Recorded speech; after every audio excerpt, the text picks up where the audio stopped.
Well, good morning, good afternoon, good evening, wherever you're connecting to us. It's a pleasure and an honor to be here presenting to you the Viz Hub. Let me tell you a little bit about the Growth Lab. The Growth Lab is a group we created around the year 2006. And we do essentially three things.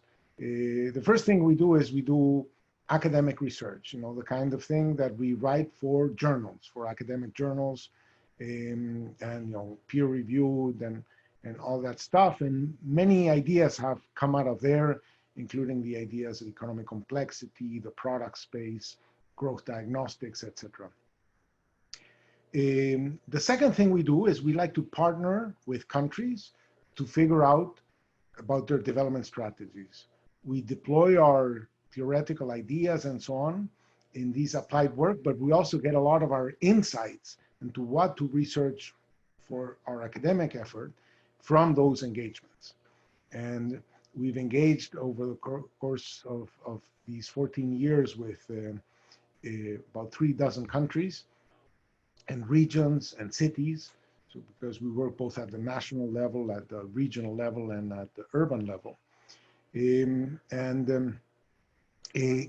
those engagements, we typically also develop tools and mechanisms to help countries tackle the issues that we're thinking about.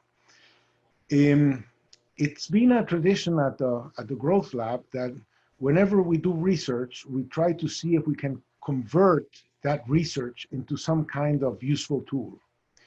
So for example, the research on the product space and economic complexity led to the creation of this Atlas of Economic Complexity.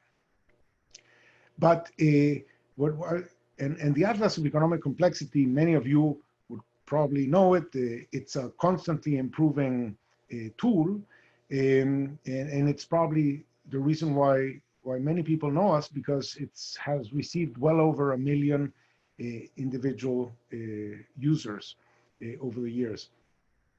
But that's not the only thing we do. Actually, we try every time we do something to come up with some tool that might make our research more useful. And in the development of those tools, we decided, well, where do we host them? Well, we are now going to host them in the Viz Hub. Annie White is the director of our digital development and design team. And she's the one that transforms the ideas we have on our academic front and our applied front into actual digital tools. And so it is my honor and my pleasure to present to you Annie White, who is going to tell us about the marvels that she has helped create. Annie. Great. Thank you so much, Ricardo. And hello to everybody today. Thank you so much for joining us. As Ricardo said, my name is Annie. I'm the Senior Product Manager at the Growth Lab. I oversee our digital development and design team, on which there are 4 members. So we have front-end development, back-end development, and design. And actually, for a little bit of background, what I'm going to do is start off by telling you a little bit about our Atlas of Economic Complexity, which Ricardo had mentioned. So the Atlas, which you should be seeing on your screen now, is our research and data visualization tool that allows people to analyze the economic dynamics of every country in the world and the growth opportunities that exist for these countries. And there's actually 3 main entry points into the Atlas that I'm going to quickly show you each one of them.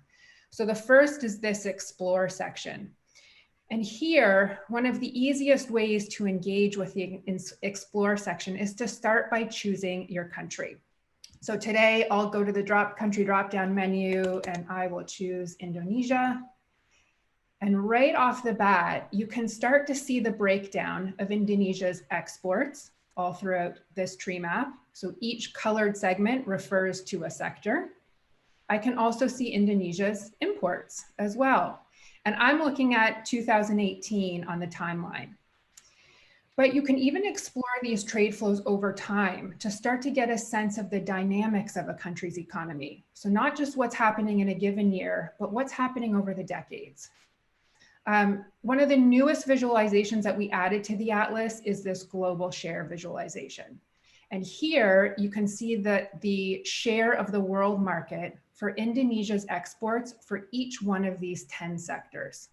So you can see here that in recent years, agriculture, the yellow line, really leads the way. Ricardo mentioned the product space as being core to our research agenda. So what we try to do here in the Atlas is we take these exports that you saw on the tree map and we actually put them into a product space where we visualize their relatedness to each other. So here we're seeing Indonesia in a product space. And this relatedness refers to the products that require similar know-how to produce. So for Indonesia, you're seeing a lot of green circles lit up over here on the right-hand side. That's the textile sector. And you can see that they're closely connected because the textiles industry shares a lot of the same know-how. And by visualizing this, what we can actually start to do is help to define paths to diversify a country's economy based on the connectedness of its know-how. Finally, in the feasibility opportunities graph, we do something a little bit differently here. So what we're showing here is not the products that a country currently exports, but what it could export, what represents an opportunity for diversification in the future. And just like the past visualizations, each little circle here represents a different product. So this is an extremely fast overview of the Explore section, but hopefully what you can see is it kind of has this choose your own adventure feel to it. It covers every country in the world and over 6,000 different products and services across multiple decades as well. But we know that it can actually be useful to understand a country's economy within a more structured framework. And so last year we launched our country profiles. And country profiles are more of an interactive story of a particular country from our perspective. So here you see Colombia, and this is sort of the beginning introduction page of this country. And this country profile takes a much more narrative approach to a country's growth story across 4 main sections: its economic structure, its market dynamics, its strategy space, and its growth opportunities. So as you start exploring a country profile, you'll see that just like the Explore section, it's very visual, and it takes you through much more of a beginning, middle, end of a country's story. And all along the way, as you see the visuals, we've embedded all kinds of little teachable tools throughout that follow you along for guidance. The last section I'll show you really quickly is our country rankings. So each year at the Growth Lab, we release our Economic Complexity Index rankings. And this is where we assess the current state of a country's productive knowledge and rank these countries accordingly. So this year, earlier in the winter, we overhauled this page and introduced brand new visualizations to help understand this ranking a little bit more clearly. So I can come here and kind of this rainbow visualization and see, as I hover over, the change in a country's economic complexity index over time. And I can come in here and actually choose a country that I'm interested in, and it'll highlight for me. So that's a particularly amazing change to see for Vietnam, and it really comes through in the visualization. I can come down here and use our ranking comparison tool. So this is where we take the ECI ranking of a country, we plot it over time, but we can also choose different countries that we're interested in comparing against each other and select the timelines as well.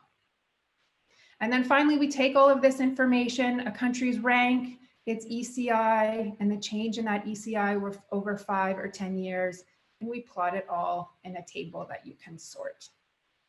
Okay, so those are sort of the 3 main entry points into the Atlas. And over the past few years, we've worked a lot on the Atlas, but as Ricardo said, we've actually built a lot of other tools, many of them becoming more refined and even more focused on a particular topic or country. So we wanted to make sure that this summer, when we were building the Viz Hub, the main objective was to start bringing all of those tools together in one place. But actually, even more than that, we wanted to start linking them across various dimensions so that they're discoverable according to whatever might interest you. So I'm going to show you exactly what I mean by that. When you get to the Viz Hub, it's at growthlab.app. This is, of course, the landing page you'll get to. And just by simply scrolling down, you're presented with this classic grid layout. And this, by one simple scroll, you'll see just about every single visualization tool that the Growth Hub has created. We keep all of our updated and new tools at the very top. So of course, the Atlas is here, our country dashboards, and our country profiles. As you can see here, when you mouse over each one of these project cards, you get to the tool with a little bit more information. And of course, you can click through and get to the tool itself. So everything here takes you right out to the tool so that you can use it. One of the coolest features we wanted to build in the Viz Hub is this augmented search. And you can find it here over on the left-hand side. And this is where we decided to organize our tools across various themes. So categories, different keywords, the data sources that they're using, and even the status that the project is in. And so you might come to the Viz Hub and say, hey, it really is these Atlas tools at the Growth Lab that I'm most interested in. And so you can click on Atlas projects, and what you get below are the filtered results of Atlas tools. So of course, here's the Atlas of Economic Complexity, our country profiles, our rankings, and actually what's also here is one of our subnational atlases. So you can click through to here, and what you will find is our Atlas of Economic Complexity for the country of Colombia. So I showed you in the Atlas how the Atlas actually covers 250 different countries at the national level, but we've also leveraged national and municipal data to build subnational atlases. So this is where we take a really deep dive and examine the economic activity of one particular country all the way down to the municipal level. And so that, of course, is an Atlas project, and you can find it on the Viz Hub. What we know and what we have found to be more and more common across our research is that people often engage with our research with one particular country in mind. And so when we were organizing all of our projects, we made sure that if we have a project-specific tool, it got its own keyword. In our work, Albania has some of our newest Viz Hub projects. And so you can, of course, come down to keywords. You could click on Albania, and below are some of our projects that we've been working on for the country of Albania. And they take different formats. So I'm going to pass it over to my colleague, Tim O'Brien, and he's actually going to show you some of the newest tools in the Viz Hub. Thanks a lot, Annie. So I'm happy to be here to share some of the types of projects that you'll find in the Viz Hub, using Albania as an example. As Annie stated, Albania is one of our oldest country projects, about 7 years old. So it's given us an opportunity to kind of innovate the way that we share some of our research findings. So as Annie showed, if you come to search for Albania and you scroll down, you'll see some of the tools on the Viz Hub that are general across countries, and then you'll see some that are particular to Albania. For instance, here's Albania's industry targeting dashboard. I'll come back to that one. And down here is what we call a visual story, how to accelerate economic growth in Albania. So let me take you through this one first.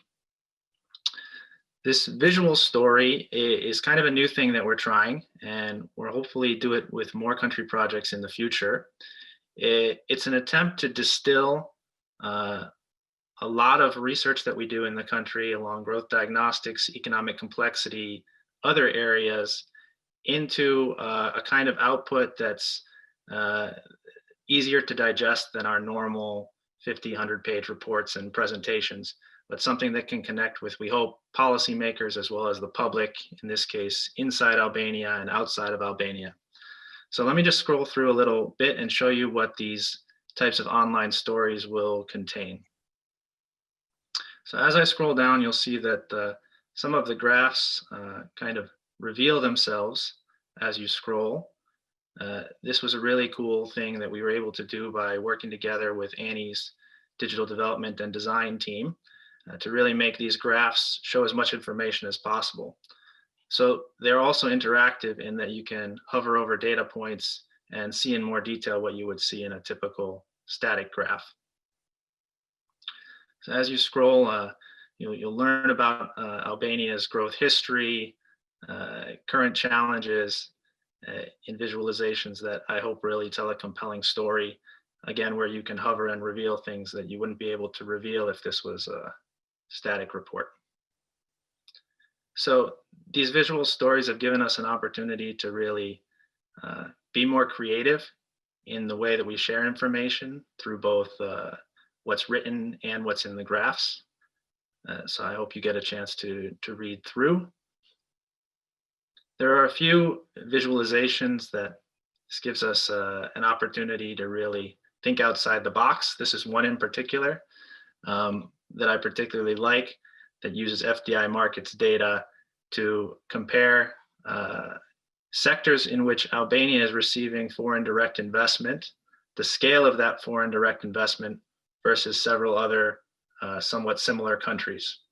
And this graph, if you read the article, actually contains a lot of what we think is an important strategy for Albania moving forward in the context of COVID-19 and after COVID-19 to accelerate its economic transformation.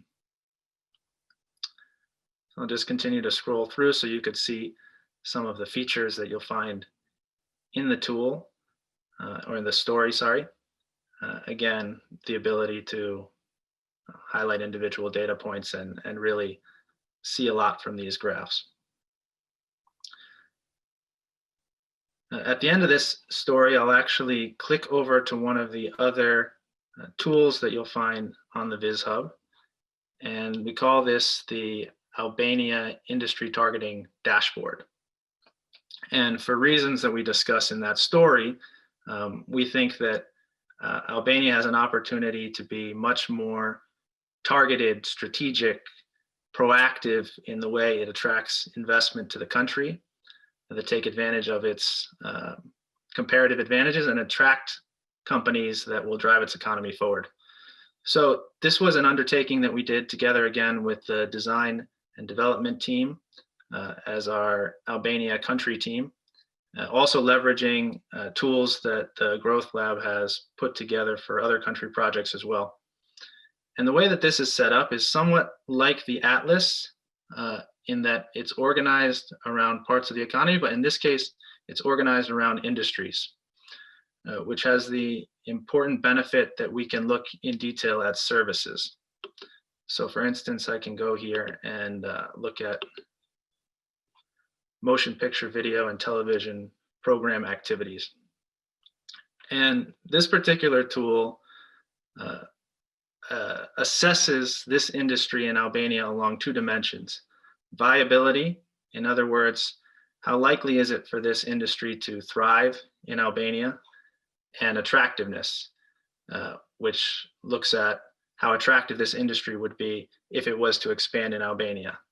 And the rest of the tool kind of breaks down how these measurements are made.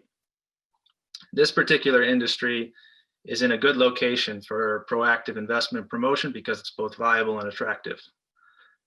Something over here, for instance, like manufacture of motor vehicles, and I can click that and it will update the tool, is attractive for some reasons, but not highly viable. And I can also search in this tool if I have something in mind, for instance, plastic. You can click on manufacture of plastic products. So let me show you a little bit more about what this tool contains. Plastic products appears as highly strategic and highly attractive.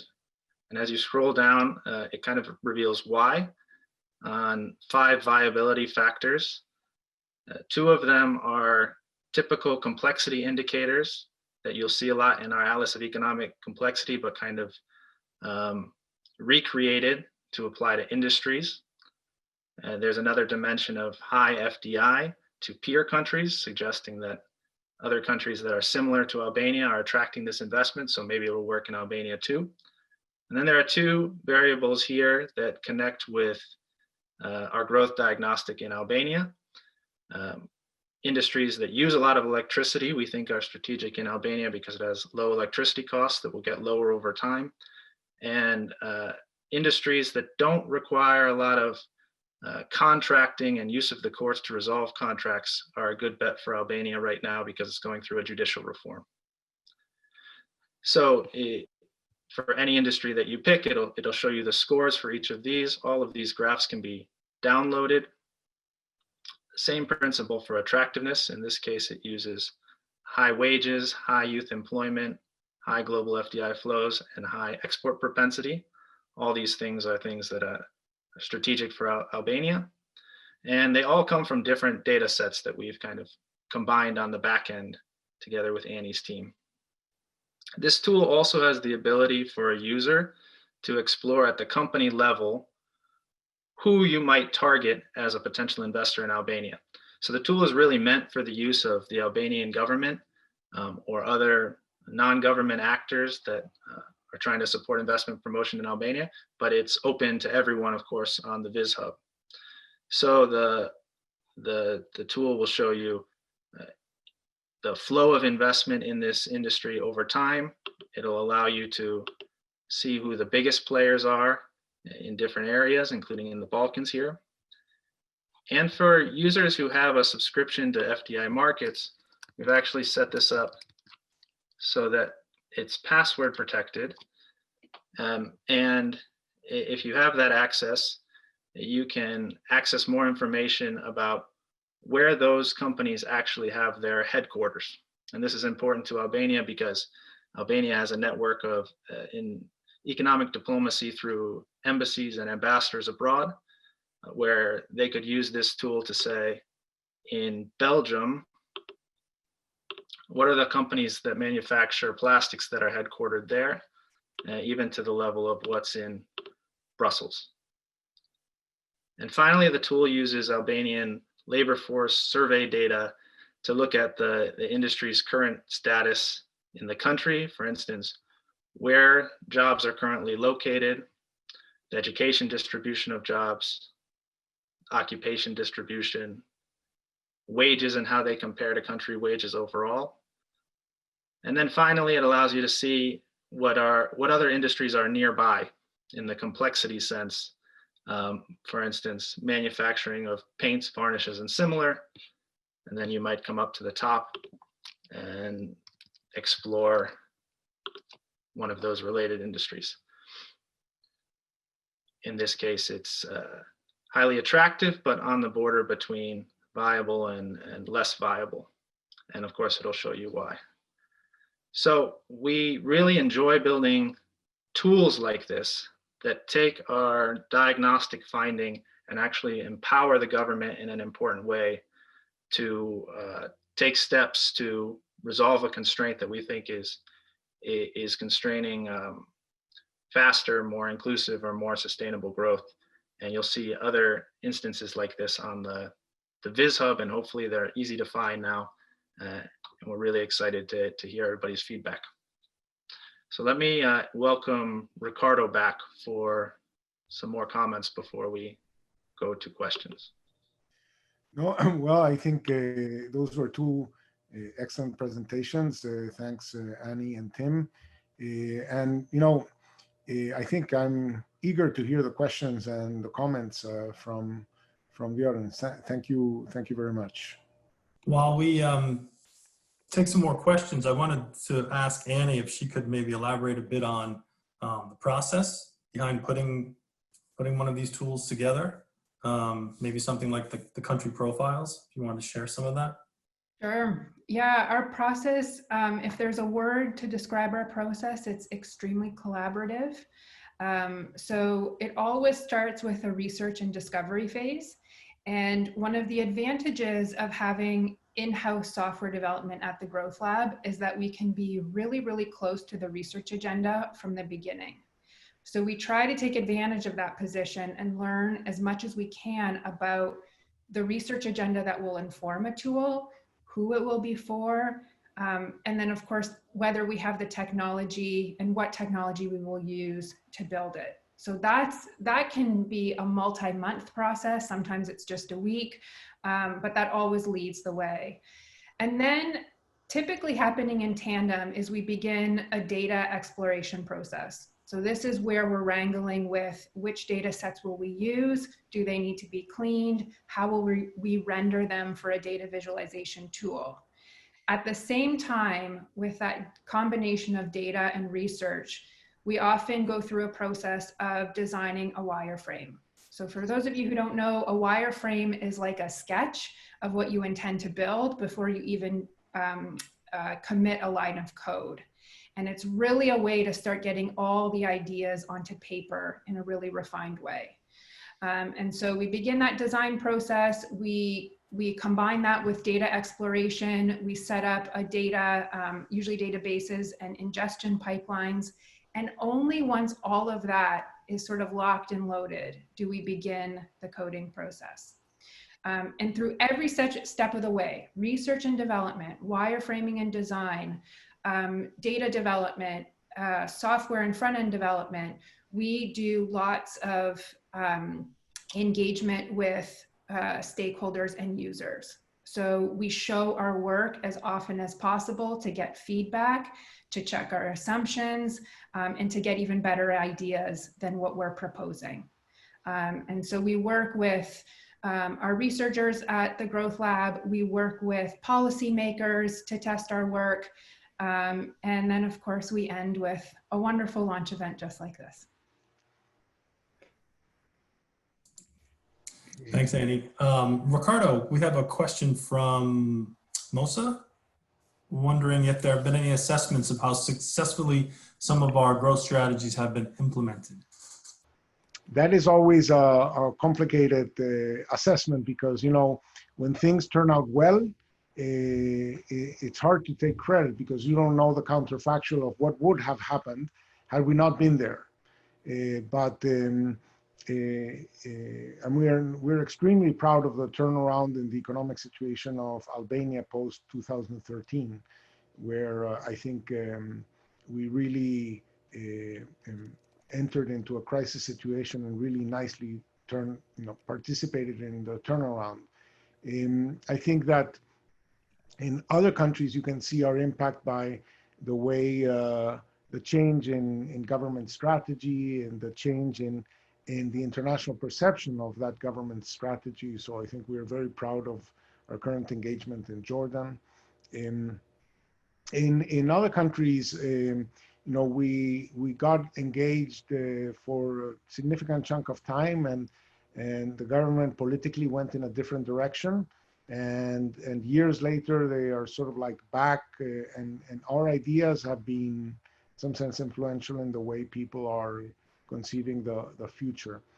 I saw in the chat one question about Cape Verde, and I wanted to answer that question if you allow me to share my screen. Thank you. So I hope you're seeing my screen here. This is Cape Verde. So Cape Verde is in the Atlas. I chose Cape Verde by just writing either Cabo Verde or CPV, no? And it tells me that its exports are mostly services. And if I do it at 6-digit level, or maybe at the 4-digit level, so it's not take me that long, it's mostly travel and tourism and some transportation and so on. And there's some prepared fish and other stuff here. If I want to know what have been the dynamics, it tells me that this tourism sector had been growing a lot until 2018. So I'm going to guess that probably it's going to be highly impacted by COVID-19 because of the essential stop it has generated in international travel. I can look at the imports, and it tells me that probably something must have happened because imports peaked around 2011. And so this decline in imports is probably worrisome. It's not as dynamic as the economy was until 2008. I can ask about partners. Let me go back here, say, who do you trade with? Apparently, colonial links are still there. 38% of your trade on the import side is with Portugal. On the export side, it's with Spain and Portugal too. I can ask the question of who do you export fish to? And it says that most of your fish are going to Spain. Okay, I can look at you in the product space, see where you are in the product space, and I see that there are very few things in the product space.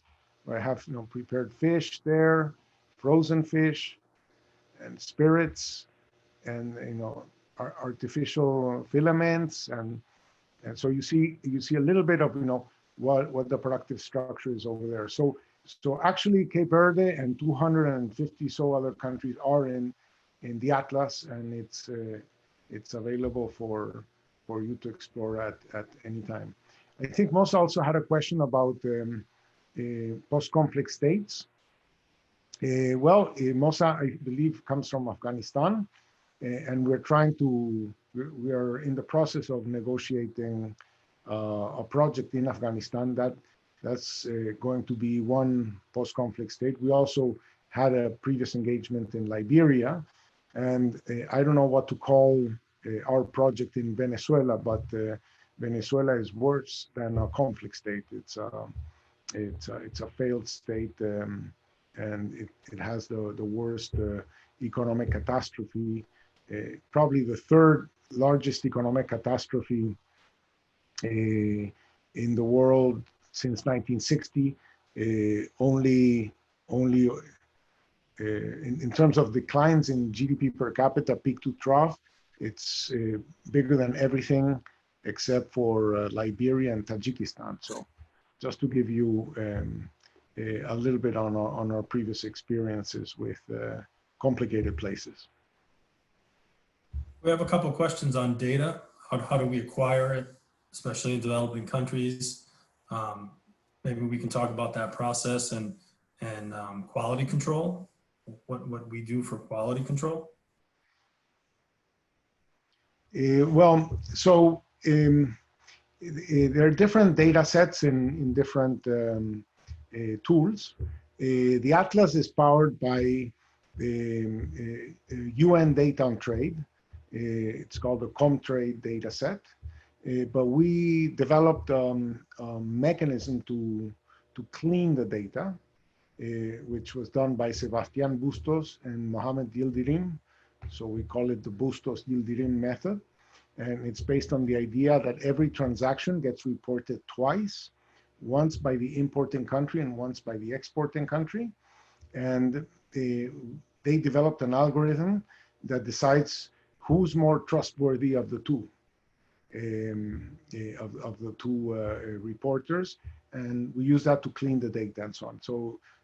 But every data set has different cleaning challenges. When we work with these national atlases, we usually use some data set that the government provides. In the case of Colombia, they provided an employee, administrative employee data set, so that we know how many people are employed in each industry and where and how much they earn. In the Albania project, we use a labor force survey. We also buy the Dun & Bradstreet data set of firms, and we buy the FDI markets data set from the Financial Times. And in one of our recent projects that was recently published in Nature Human Behavior, a paper by Michele Kosha and Frank Nefke. Frank is our director of academic research. And myself, we published a paper, Nature, Human Behavior, this past August, last month. And it was on business travel. And that was data that was provided to us by MasterCard. And so they gave us data on the use of business cards in international travel, and that allowed us to do a research to show that business travel does drive future increases in productivity and in exports in the products that the country of origin is good at. So, if you get a lot of Italians, you get better at pizza. So, so that's another example of another data set. But I'm sure that maybe Annie or Tim know about other data sets that I didn't mention. No, there's just a wide range, especially for individual country projects like Albania, and that dashboard. It pulls from lots of country-specific data sets, surveys, administrative data. We also like to use all the creative sources of information we can gather. So now things like mobility trends to study the impacts of coronavirus. And we're data nerds. So if we can get our hands on it, we'll try to learn from it. We have a question from Will.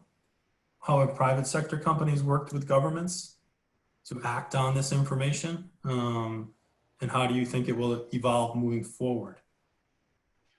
Ricardo? Well, I mean, I don't know if Annie knows the analytics of the Atlas. Now we're over 1 million individual users. So I can imagine that people can use this for many, many reasons. We see graphs that are powered by our Atlas in many, many documents by many entities. So I don't know exactly how the private sector might be using it, but we know a little bit about how the government has been using it, because, say, in the context of Albania, we trained the ambassadors in economic diplomacy, and we trained the investment promotion agency to work with the ambassadors in the process of attracting investment. So they get the list of which companies to target from this tool, and they track them with a separate tool to know, did you talk to him? Did they answer the phone? Did they come back? Did they visit the country, et cetera, et cetera. So we know that it is being used as an active tool in the process of investment promotion. Annie, can you shed some light on what do we know about our users? Yeah, you're exactly right. So Ricardo is right to say we surpassed the 1 million user mark on the Atlas, which is really exciting. We did that last year. In terms of who our users are, I actually think there's a question here from Juan Pablo, who asked, what's the profile of people and institutions that consult the Hub? Well, it's probably a bit too early to know that.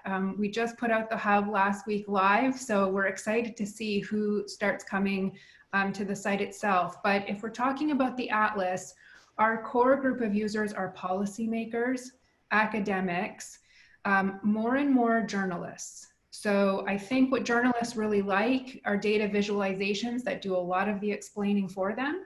And so we see our data visualizations used in mainstream media outlets like the Financial Times, the Washington Post, Bloomberg, all the time.